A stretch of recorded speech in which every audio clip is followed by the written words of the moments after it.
It was a Tuesday in late October, which in New York means the kind of cold that doesn't announce itself. It just arrives, settles into the back of your neck, and refuses to leave. I had spent the morning doing what I often do when Nero Wolfe has no case to occupy his massive brain, filing reports he will never read, answering letters he will never answer himself, and drinking Fritz's coffee at a rate that had begun to concern even me. Wolfe was upstairs in the plant rooms, communing with his orchids in whatever private language exists between a genius and his flowers. He descends at 11 and at 6, no sooner, no later, not for kings or presidents or a conflagration in the kitchen. I have tested this. Not the conflagration, I've merely observed. The man has the domestic regularity of a very stubborn clock. At 10:20, the doorbell rang. I answered it myself, since Fritz was occupied producing something that smelled of veal and fresh thyme. The woman on the stoop was in her mid-40s, well-dressed in a charcoal wool coat that probably cost more than my monthly salary, with the kind of posture that suggests either a finishing school or a military background, and dark eyes that were doing their level best to conceal the fact that she had been crying recently. She was not succeeding. "Mr. Goodwin," she said. Her voice was steady. I gave her credit for that. "That's me. You must be Mrs. Fairbridge." She had telephoned at 9:15, before Wolfe appears but not before I do. She had given her name as Eleanor Fairbridge, said that she required Mr. Wolfe's assistance in a matter of the utmost urgency, and declined to elaborate.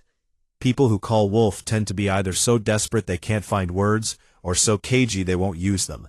She had sounded like the latter, which usually means the situation is bad enough that they're embarrassed by it. I led her to the front room, took her coat, and called up to Wolfe on the house phone. "There's a Mrs. Eleanor Fairbridge in the front room," I said. "She looks like she's been through something, and is working hard not to show it. I'd say she's worth your time."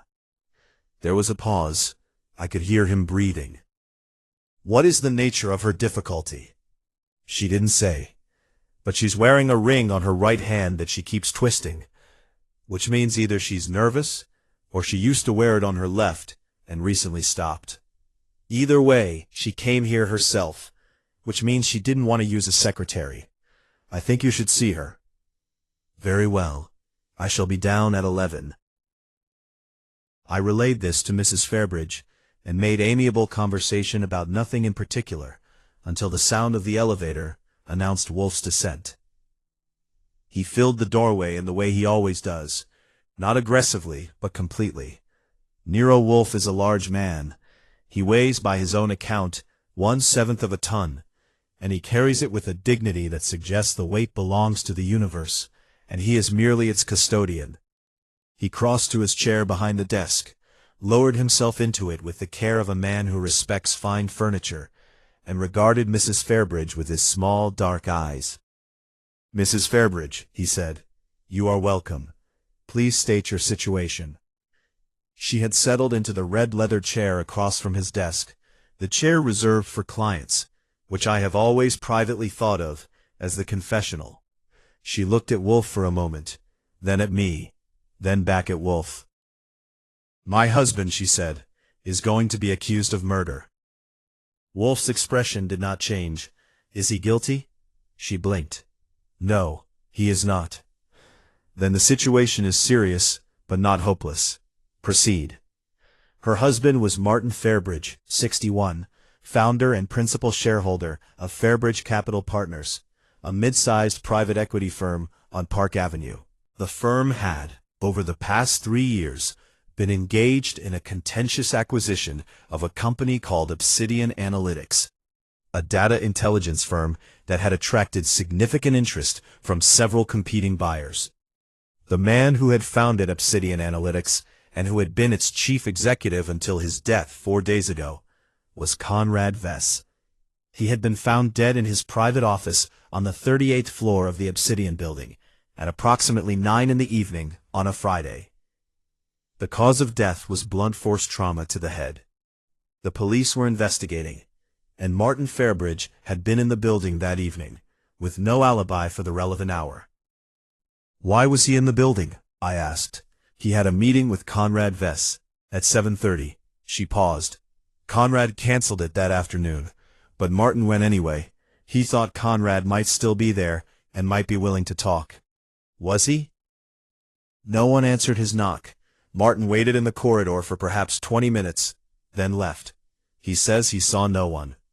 Wolfe, who had been listening with his eyes half closed and his fingers laced across his abdomen, opened his eyes slightly.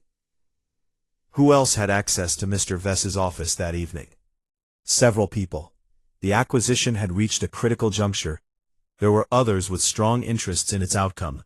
Conrad's own partners, competing buyers, people who might have had reasons to want the negotiation to stop. How many people knew your husband would be in the building that evening?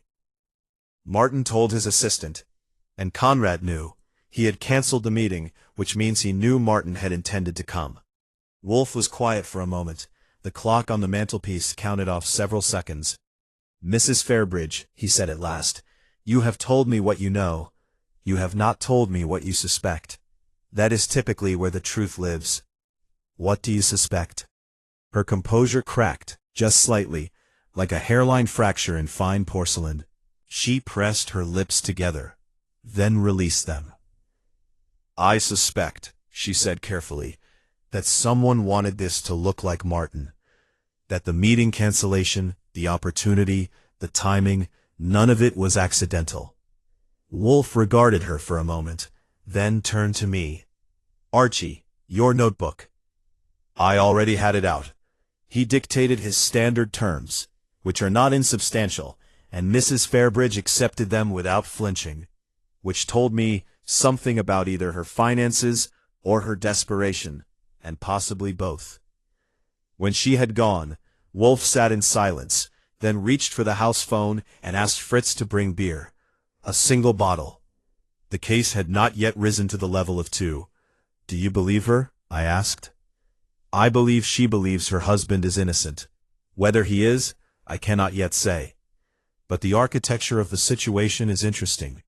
Someone arranged for Mr. Fairbridge to be present at the scene of a murder, for which he has no alibi.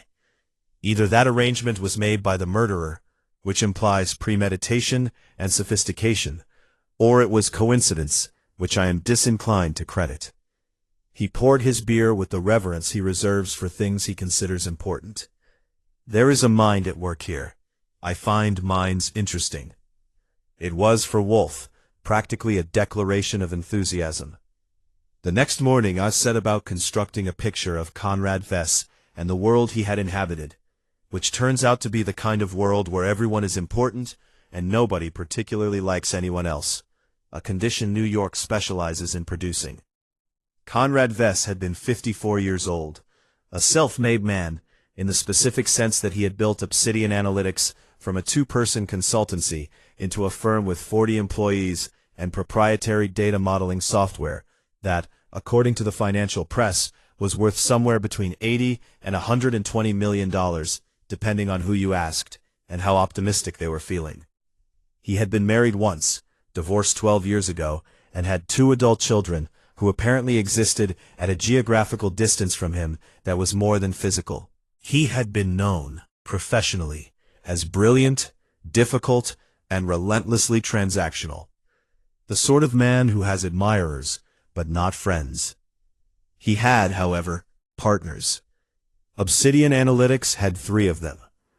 The first was Diana Pell, 47, Chief Operating Officer, who had been with the company since year 3 and was widely credited with keeping it running, while Vess handled clients and strategy. The second was Raymond Strake, 52, Head of Business Development, who had brought in most of their major contracts and was by several accounts the reason the firm had survived its difficult second year.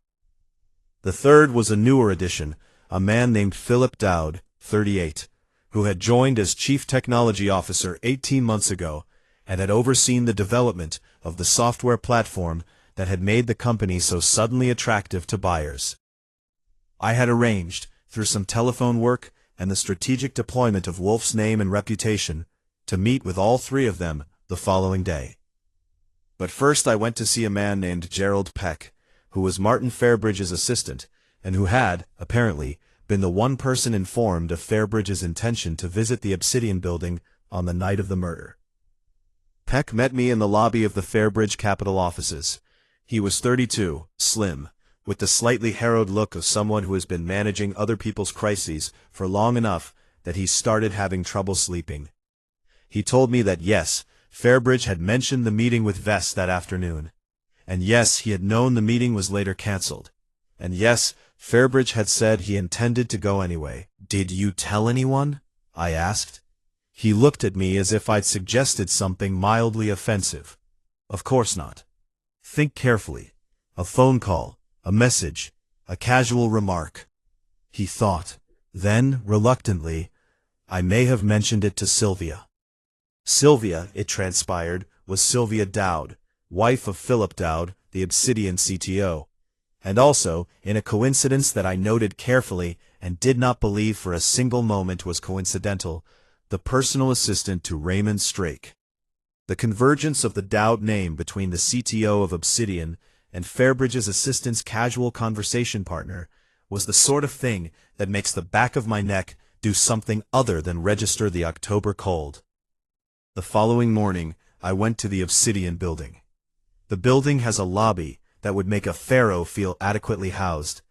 Black marble floors, a reception desk the size of a small aircraft carrier, and the kind of reverential hush that expensive real estate apparently requires. I was shown up to a conference room on the 37th floor, one floor below where Vess had died, and the three partners came in separately, which told me something about their relationship to one another. Diana Pell arrived first and sat at the head of the table, which was either habit or a declaration. She was a compact woman with very straight, gray-streaked hair and the precise, economical movements of someone who wastes neither time nor energy. She shook my hand firmly, stated that she would answer my questions as fully as she was able without compromising any ongoing police investigation, and then waited. Raymond Strake arrived 3 minutes later, apologizing for a call he'd had to finish. He was tall, broad-shouldered, with the practiced warmth of someone in sales, a slightly too wide smile, an immediately deployed first-name basis, a quality of attentiveness that feels genuine right up until you realize it's a technique. He sat across from Pell without looking at her, which also told me something. Philip Dow came last, without apology. He was younger than I'd expected him to seem, with an angular face and the slightly distracted air of someone whose primary relationships are with problems rather than people. He sat at the far end of the table, took out his phone, looked at it, and put it face down in a gesture that suggested the suppression of a habit rather than actual presence. I asked them the same questions in sequence. When had they last seen Vess? Had they been in the building that Friday evening? Did they know that Martin Fairbridge had intended to visit? Pell had last seen Vess at 4 o'clock that afternoon, in his office, a routine check-in. She had left the building at 5:30 and had been at a dinner with her sister in Brooklyn from 7 until nearly midnight, a dinner she offered without being asked, which can mean either innocence or preparation. She had not known Fairbridge intended to come. Strake had last spoken with Vess by phone at 3 in the afternoon regarding a competitor's offer they had received through intermediaries. He had not been in the building that evening. He had been at a client event in the financial district from 6:30 onward, with 100 witnesses, which is an alibi so solid it almost makes you suspicious. He had not known Fairbridge intended to come. Dowd had been in the building until 6, working on a software issue. He had left, he said, just after 6. He had not known Fairbridge intended to come. He said this last part without meeting my eyes, which, after Gerald Peck's revelation about Sylvia Dowd, interested me considerably. I thanked them, collected my notebook, and went back down in the elevator. In the lobby, I stopped and looked up at the high black ceiling for a moment. 3 partners. One of them was lying about something. Possibly 2. And somewhere in the architecture of their relationships was a thread that connected to a dead man on the 38th floor, and a living man who had been very carefully placed near the scene of his dying. The obsidian of the lobby floors reflected the lobby lights in long, dark smears. I went outside and hailed a cab. The details of Conrad Vess's death arrived through two channels. Inspector Kramer of Homicide, who owed Wolfe enough professional courtesies to provide information while resenting every syllable of the exchange, and a contact of mine in the medical examiner's office, who is willing to discuss case specifics in exchange for the occasional excellent dinner at a restaurant of his choice. Between them, the picture that emerged was this. Vess had been struck once on the right temple with a blunt object that had not been recovered. The blow had been sufficient to cause immediate incapacitation and had resulted in death within minutes. There were no signs of a struggle, which meant either that the blow had been wholly unexpected, or that the encounter had seemed until the final moment entirely normal. His desk had been undisturbed. His computer was locked. His phone, a detail that Kramer offered with the sour expression of a man surrendering something he'd rather keep, had been wiped. Not stolen, wiped. It had been found on his desk, factory reset, which is the kind of thing you do when you know what's on a phone and want it gone. Wiped clean, said Wolfe, when I reported this in the office that evening. He had been read the preliminary information and had listened without expression. Not taken, wiped and replaced. The killer brought no weapon that could not be carried out again, and took the trouble to destroy the phone's contents before leaving. This required time and composure. Or prior knowledge of how to do it quickly, I said. Yes, which reduces our population of suspects to those with either technical sophistication or a prepared plan. Perhaps both. He reached for his beer. Tell me about the phone's position. On his desk. Right-hand side where you'd put it down if you were right-handed. So it was returned to approximately the position where it would naturally rest. The killer tidied it. Interesting. He lapsed into silence, which is his way of thinking out loud without the inconvenience of language. I went to my desk and looked over my notes. What nagged at me was the meeting cancellation. Vess had cancelled the meeting with Fairbridge that afternoon. The question of why he had cancelled it had been answered by Diana Pell, who mentioned that Vess had received a call from someone, she did not know who, that had apparently prompted him to clear his schedule. She had noticed because he had seemed, afterward, preoccupied. Not angry, preoccupied, as if he were working something through. I had not told Wolfe this yet. I did so now. He opened his eyes. They had drifted to half-mast during my report, and fixed them on the middle distance. He received a call. He cancelled his meeting. He was found dead in his office that evening. That's the sequence, I agreed. And no one claims to know who called him. Pell says she didn't. Strake says he didn't call Vess after 3 that afternoon. Dow didn't mention any call. Did you ask Dowd specifically? I paused. No. I asked when he'd last spoken to Vess. He said that morning. Wolfe's expression, which had been neutral, did something subtle and hard to name, a slight tightening around the eyes that in a less controlled man might have been a wince. Archie, in future, when a question has multiple correct answers, depending on the medium of communication, ask about each medium separately. Noted, I said, with the dignity of a man accepting a fair correction. You think Dowd called him? I think it is possible that someone called Vess and arranged to meet him that evening, an arrangement that suited the murderer because it cleared the schedule and eliminated witnesses. Whether that person is Dowd, I cannot yet say. But the cancellation of the Fairbridge meeting is not incidental. It was tactical. Someone wanted Vess alone in that office. I wrote that down and added a note to myself.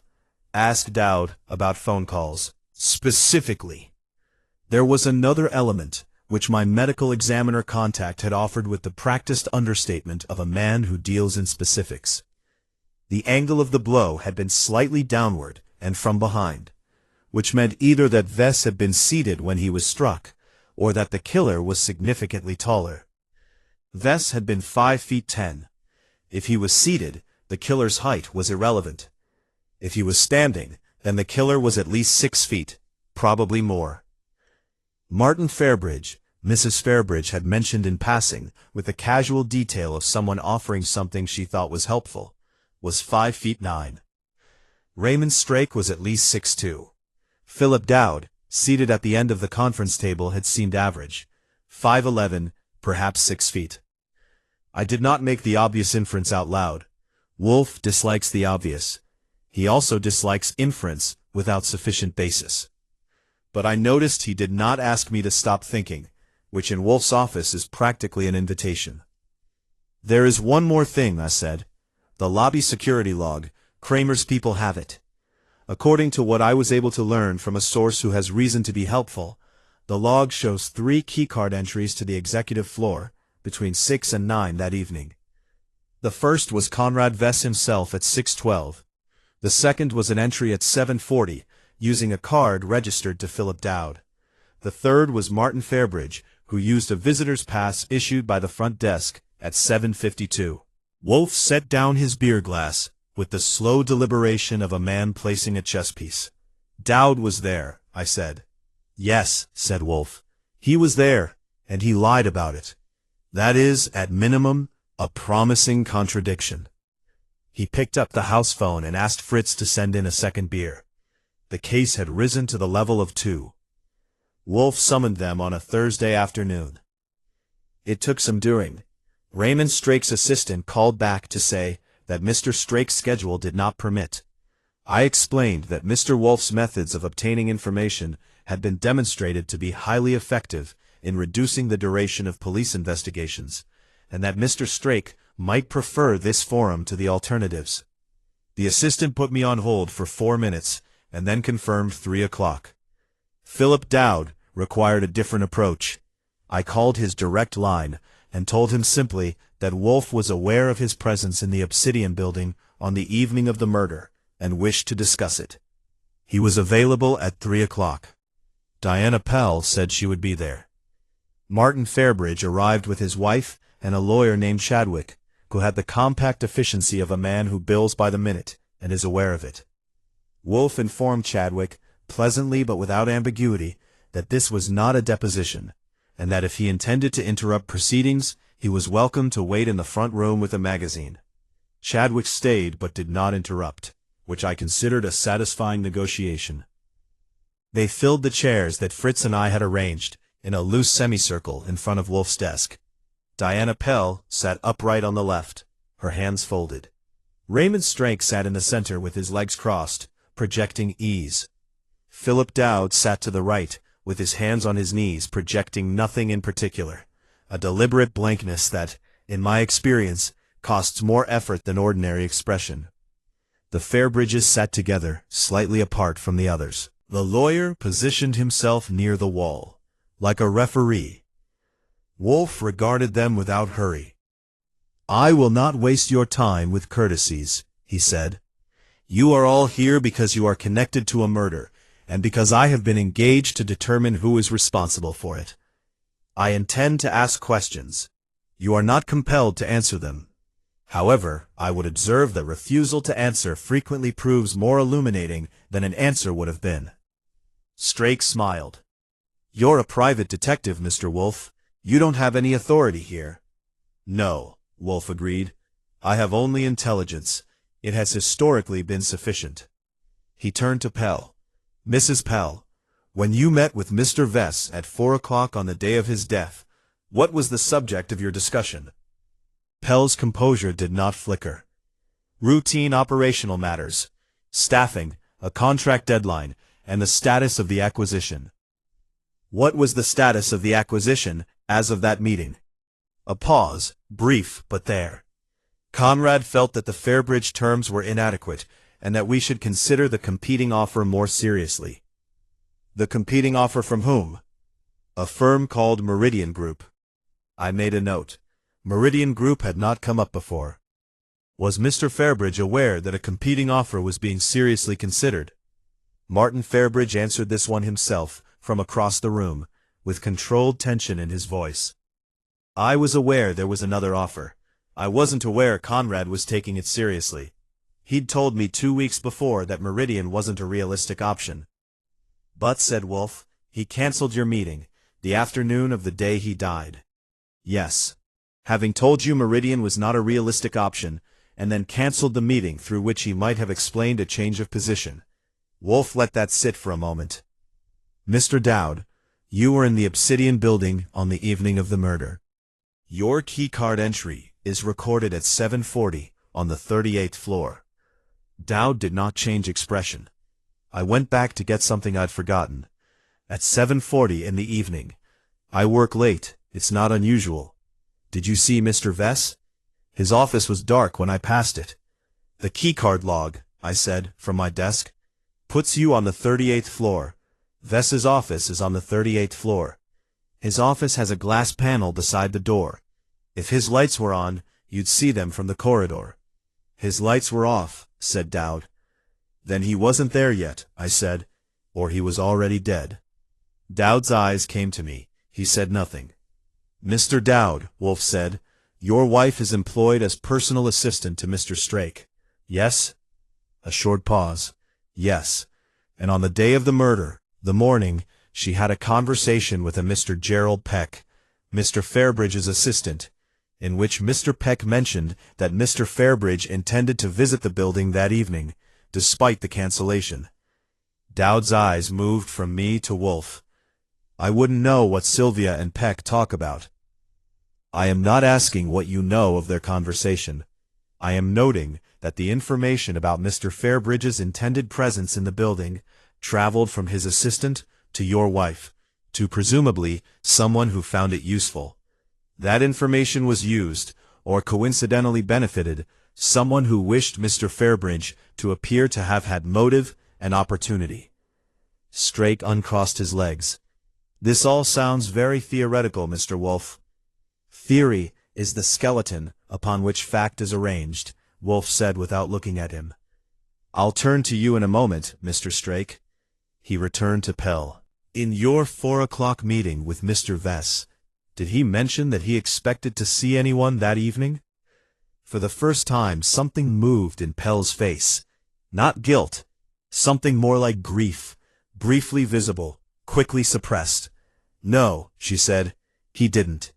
Did he receive a call during your meeting? A pause. His phone rang. He let it go to voicemail. Did you observe the caller's name on the display? Another pause. Longer. I wasn't looking directly at his phone.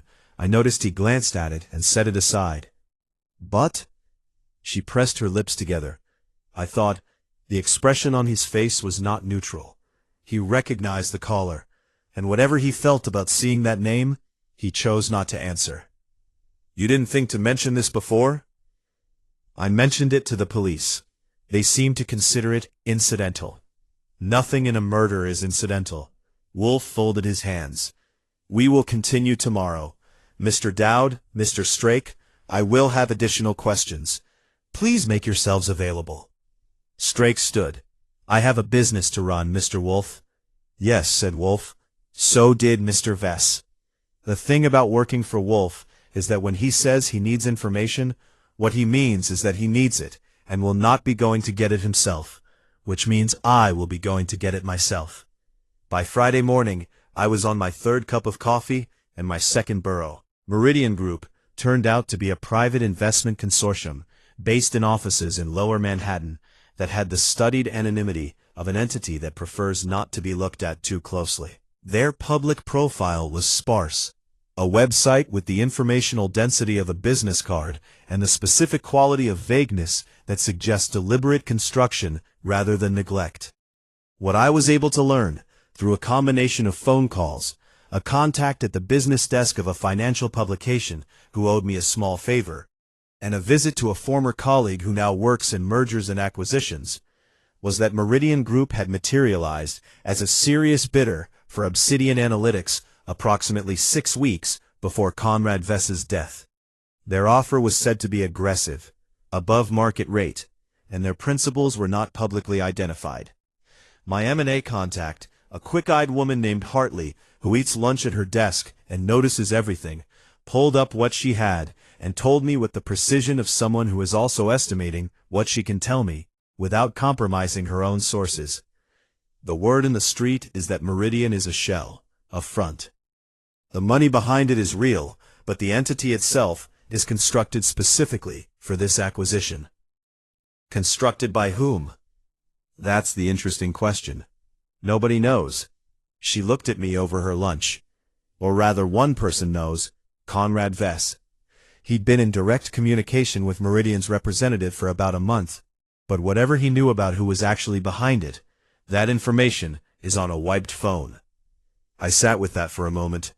The phone, wiped and replaced on his desk. The killer knew what was on it, and wanted it gone. The connection to Meridian, whatever Vess knew about who Meridian really was, had been deliberately destroyed. I thanked Hartley, and went back out into the Friday cold. My next stop was Sylvia Dowd.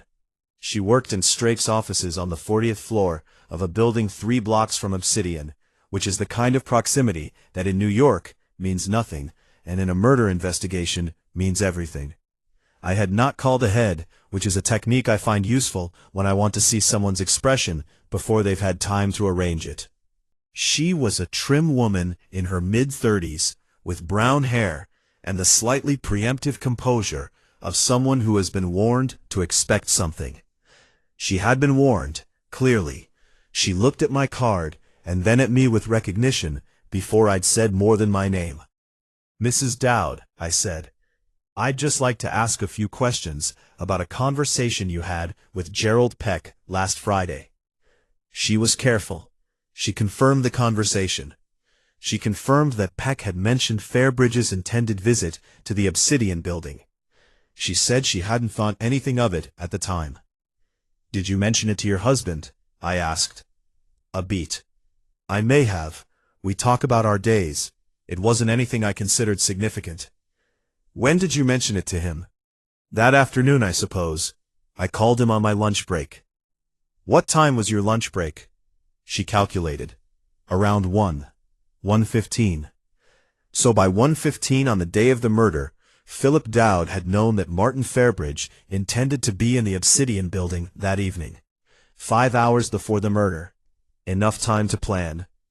I thanked her and went downstairs and stood on the sidewalk for a moment. The afternoon foot traffic moved around me with the indifference that New York applies to everyone who stops moving. There was still the question of the phone call, the call that had come in during Vess's 4 o'clock meeting with Pell, which he had recognized and declined to answer. If that call was from his murderer, arranging the evening meeting that would end his life, then the murderer's number was in Vess's call log. But the phone was wiped. Not quite. The carrier still had records. The police would have subpoenaed them. But I had a different angle. If the call had gone to voicemail, the voicemail system would have logged it. And Vess's voicemail, unlike his phone, was stored on a server that had not been wiped. It took me 3 phone calls and 1 mildly creative representation of my purpose to reach the relevant person at the carrier's corporate security office. I explained the situation. He explained his obligations. We reached an understanding, based on the fact that the information would inevitably surface in the police investigation, and that his company's cooperation now would be noted favorably later. He told me a number had called Vess at 4:17 that afternoon. The call had been unanswered. He gave me the number. I ran the number. It was registered to a prepaid device, a burner, purchased 2 weeks prior, no useful registration information. But burner phones leave traces even when they're meant not to. This one had made 4 calls in its brief existence. 3 to Conrad Vess, 1 to a number that when I ran it resolved to a line registered to a holding company called PTD Ventures, LLC. I called Wolfe from a coffee shop on 6th Avenue and read him the name. There was a silence of approximately 4 seconds. PTD Ventures, said Wolfe, is the registered name of Raymond Strake's personal investment vehicle. He formed it 11 years ago. It has made several private investments. I am aware of it because I make a practice of knowing such things about people I am investigating. I stared at my coffee. Strake. Come home, Archie. I have been thinking, and there is a great deal to discuss. He was in the office when I got back, which was unusual for that hour. Normally he would have been at dinner, dissecting something Fritz had constructed over the better part of an afternoon. The meal had apparently been delayed by the force of his concentration, which Fritz tolerates with the stoicism of a man who has accepted that genius has poor table manners. Wolfe was in his chair with his eyes closed. I sat at my desk and did not speak, because I know better. After approximately 3 minutes, he opened his eyes. "Tell me," he said, "what you have concluded." This is a habit of his I find both useful and occasionally maddening. He prefers to hear my conclusions before offering his own, partly to test their alignment with the facts, and partly, I suspect, because my errors are sometimes as instructive to him as my correct assessments. "Strake," I said. "The burner phone that called Vess 3 times connects to Strake's holding company through a single call. Strake had Sylvia Dowd, his own assistant, who happens to be married to Dowd, in a position where she would know things about the Fairbridge side of the negotiation. On the day of the murder, Sylvia tells her husband that Fairbridge is coming to the building that evening. That gives Strake a window. If Vess dies that evening, Fairbridge is at the scene, and Strake gets to play grieving partner while the police spend their time on the wrong man." "Go on." "Strake's alibi is a client event with 100 witnesses. But the murder happened before 9.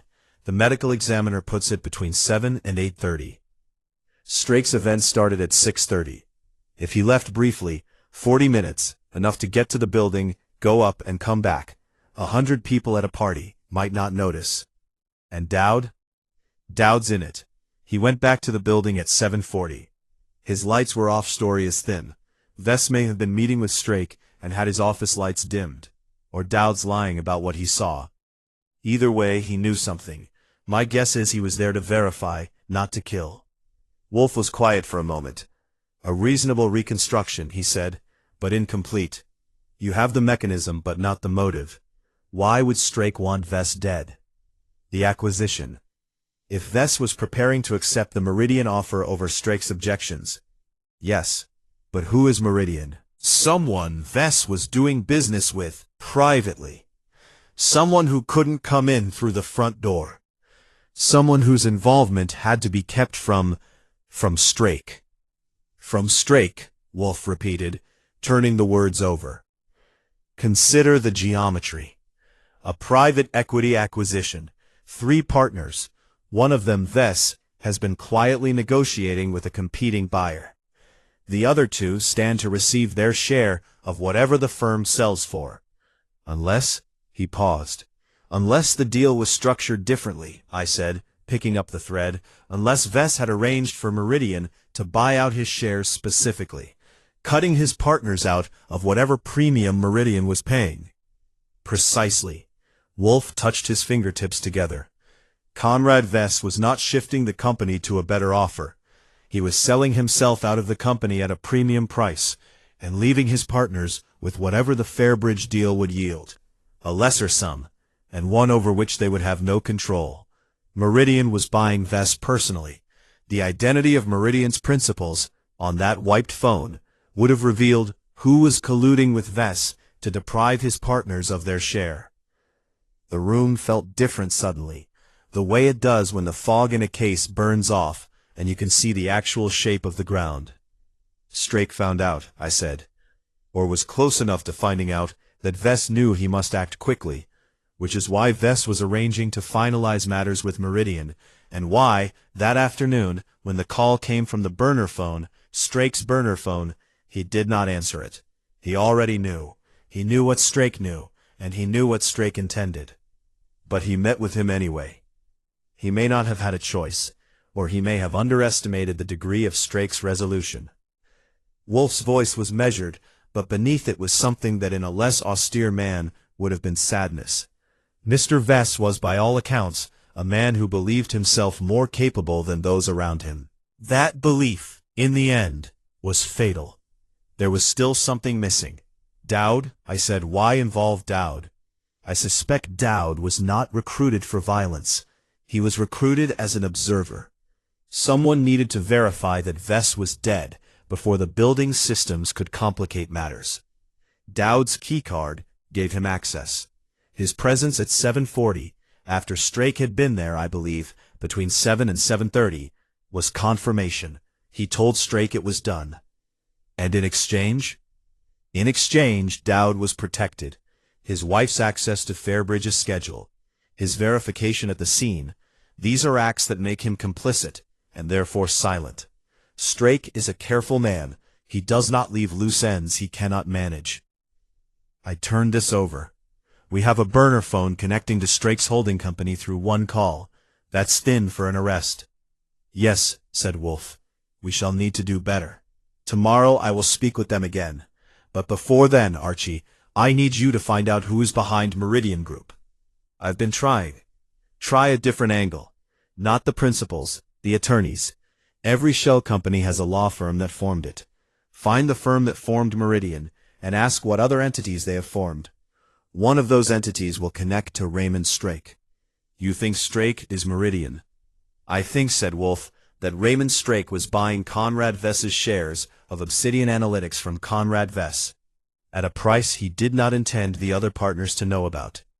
And when Vess grew difficult, or began to threaten the arrangement, or moved to expose it, Strake silenced him.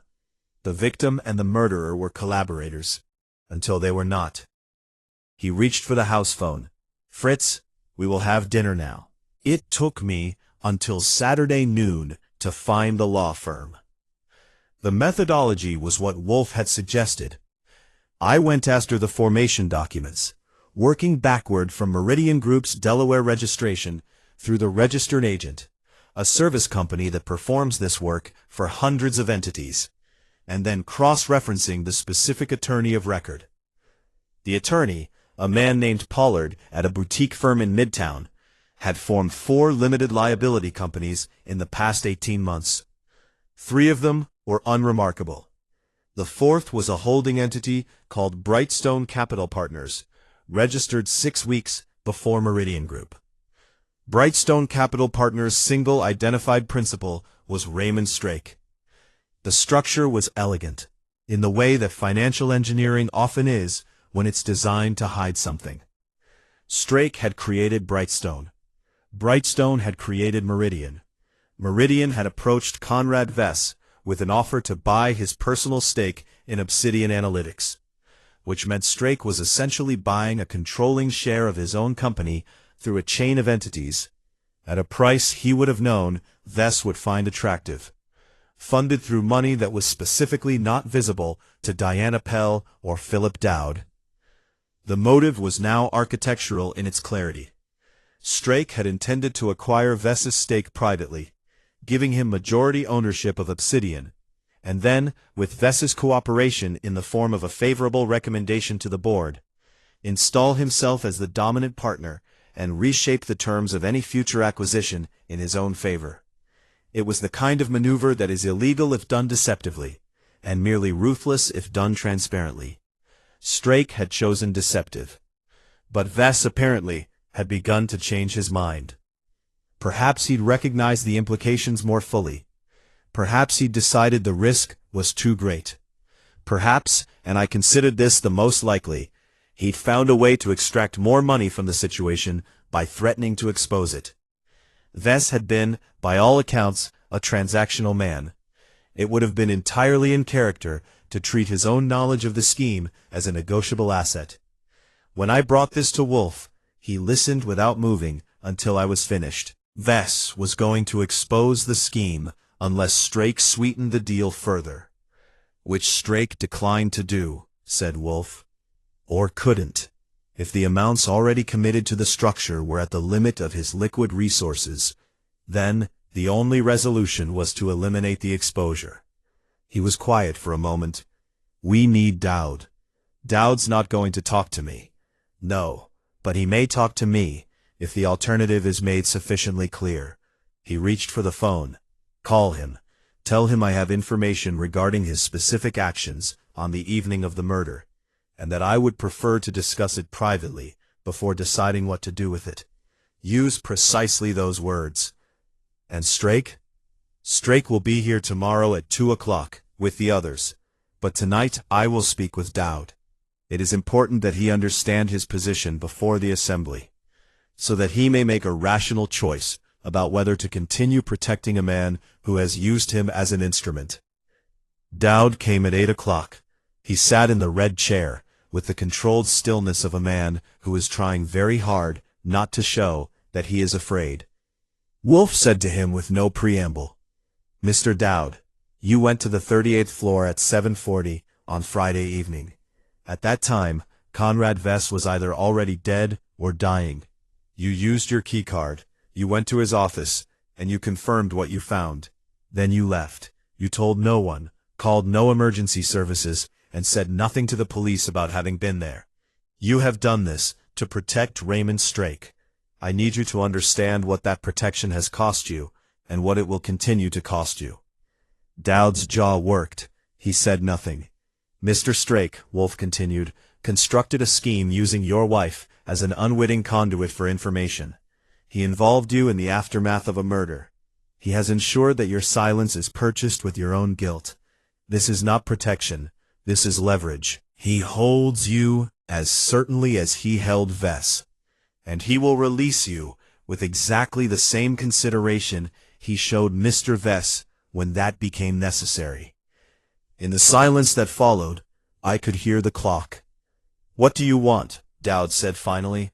His voice was very flat. "The truth," said Wolfe, "which is also what will serve you best." By 10 o'clock, Dowd had told us everything. He had not participated in the murder. His role had been exactly what Wolfe had described. He had confirmed the death. He had called Strake on his personal cell, not the burner, to say it was done.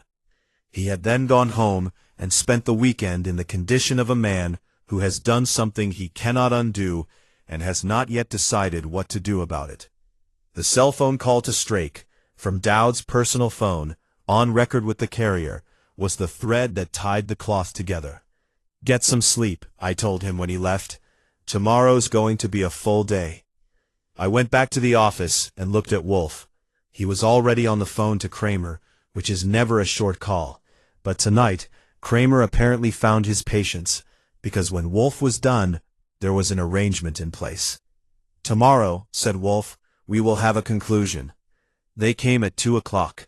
Diana Pell arrived first. Again, I had begun to think of punctuality as her particular form of control in situations she could not otherwise govern. She sat where she had sat before, on the left, with her hands folded.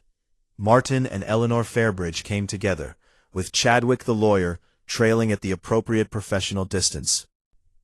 Strake arrived at 2 on the dot, which was the punctuality of a man who does not like to be the last one in a room he hasn't surveilled. Dowd did not come. I watched Strake notice this, and I watched him decide what to do with his face about it. And the decision he made was to leave his face exactly as it was, pleasantly composed, slightly impatient, the expression of a busy man tolerating a necessary inconvenience.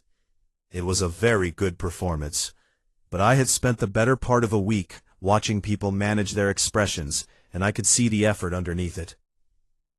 Inspector Kramer was in the front room with 2 of his people. He had agreed to wait until Wolfe was finished, which was a measure of either his professional respect for Wolfe's methods or his confidence in what Wolfe was about to deliver. Probably both.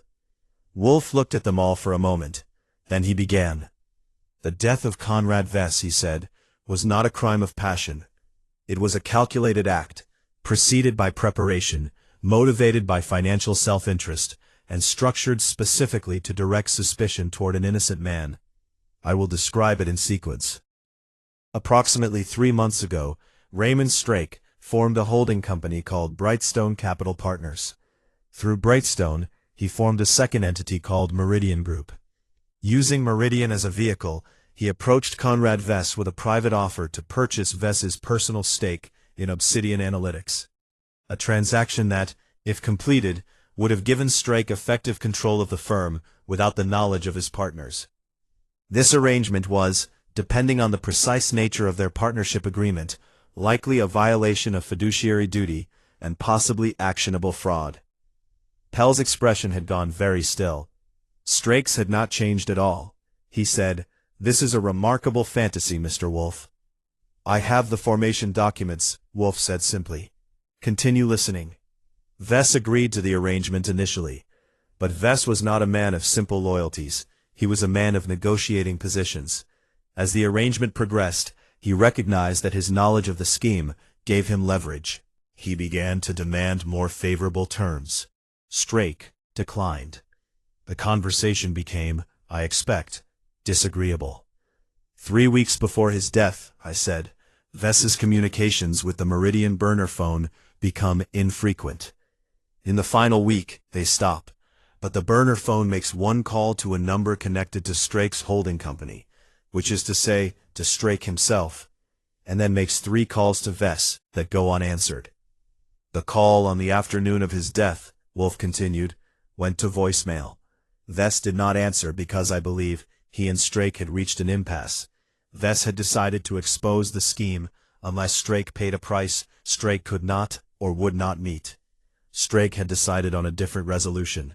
He arranged to meet Vess that evening by a means that cannot now be confirmed, perhaps through a separate communication, perhaps through an intermediary, and arrived at the Obsidian building sometime between 7 and 7:30. Strake uncrossed his legs.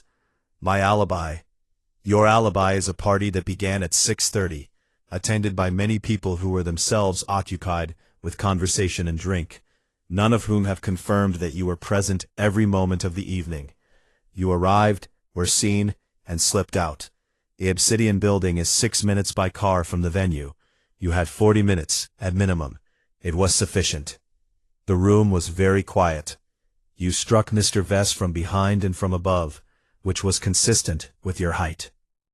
You wiped his phone, a task that takes 3 minutes with the appropriate knowledge, and you have the appropriate knowledge, and replaced it on his desk. You left. You were back at the party before 8:30.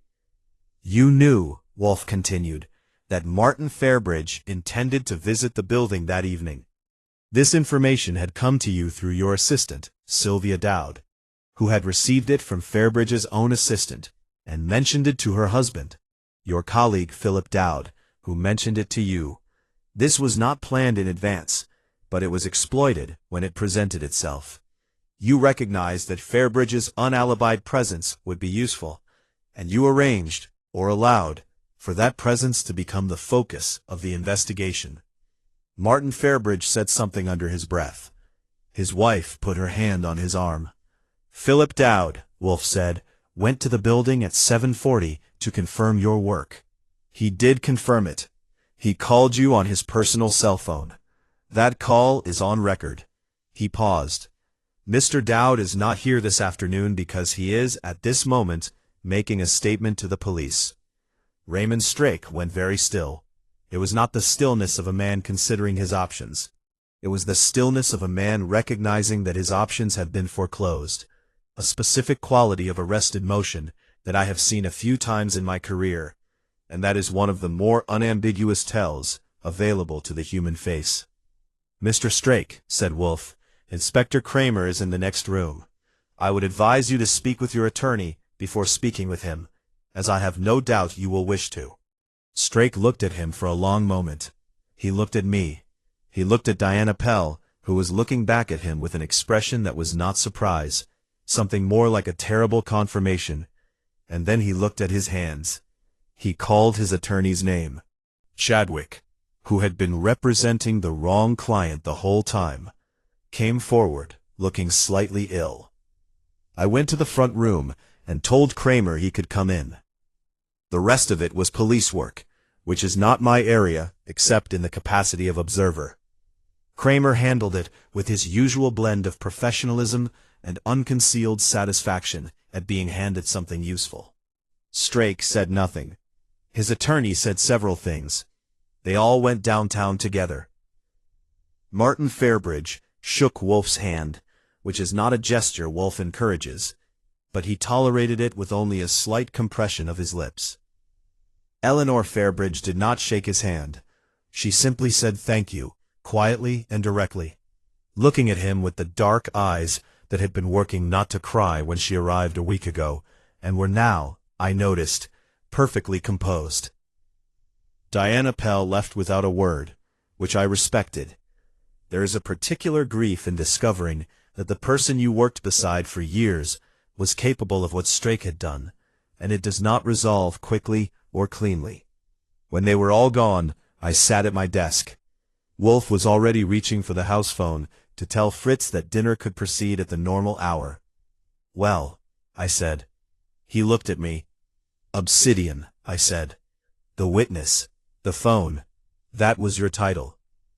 "A phone is an obsidian witness," he said, black, silent, and reflective. "It reflects everything that has happened near it. Destroy the phone, and you destroy the witness, or so Mr. Strake believed." He did not account for the voicemail server, or the carrier's records, or the holding company that one call exposed. He considered this with what, on a different face, might have passed for satisfaction. A murderer who relies on technology to destroy evidence must understand that technology comprehensively. Mr. Strake understood it partially, which is the most dangerous degree of knowledge. I'll remember that. "Ask Fritz if the venison requires another 20 minutes, or if we may proceed." I went to ask Fritz. The venison required another 15 minutes, which in the brownstone is a difference worth respecting. I came back and sat down and wrote up my notes while the smell of something excellent worked its way through the house from the kitchen. And outside, on 35th Street, the October evening arrived with its usual indifference to the human matters that had been resolved within these walls. Strake, as it transpired later, was convicted on charges of second-degree murder, securities fraud, and breach of fiduciary duty. Dowd received a suspended sentence for his cooperation.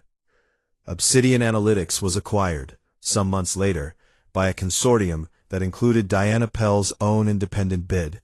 She had, it emerged, been building her own exit structure even before Vess's death, with considerably more transparency than anyone else in the drama. Martin Fairbridge sent Wolfe a case of Burgundy that Fritz catalogued with the reverence it deserved. And I filed my report, poured myself a glass from a bottle that had arrived separately.